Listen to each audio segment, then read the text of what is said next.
it is not just the quantity but the quality of consumption which changes, because about half of the expanded consumption spend will be more people spending more often. So that is, essentially a consumption growth in categories that, are there today. People are buying. They're not buying it as frequently as, maybe someone in the West is. But that's only half of the story. The other half of the story is actually addition of new categories, about 1 in 5, and 1 in 4 is premiumization. In the same categories, people wanting to buy a much larger per unit spend sort of a thing. And as you can see on the right hand side, it's really, that delta is mostly in the middle class.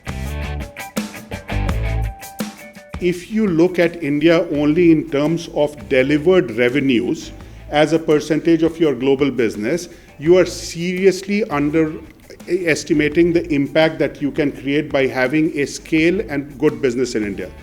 And it's a little bit of a messy chart, but what it shows is that those red dots there and the blue dots are what is the returns to the shareholder that the parent company has got at a global level over a 10-year period, versus what's the return to shareholders of the India affiliate has been. And that is 3x or 2.5x.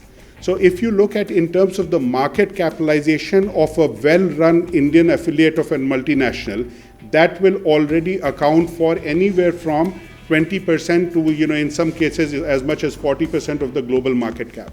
Now, this is not just in, and everyone talks about Hindustan Lever and, Nestle, etc., but it's also Maruti Suzuki, frankly, or it's also companies in the pharmaceuticals and, services industry.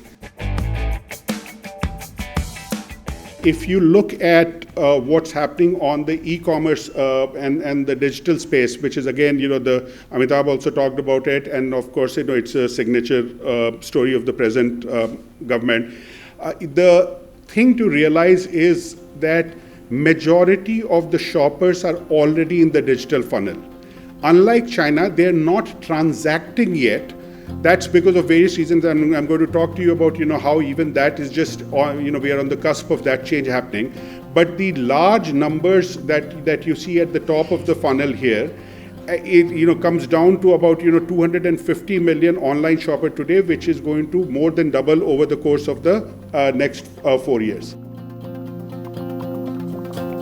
If you look at the 5 things that happened in China, because of which e-com growth in that country was exponential, 4 out of those 5 are actually already checked off, 1 partially, but 3 fully. 1, drop in data prices. We actually led the way there.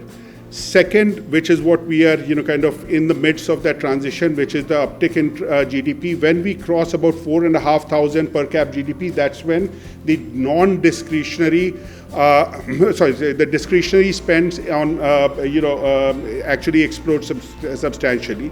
And then some of the other stuff in terms of last mile delivery cost, digital ecosystem, and those 2 are checked off.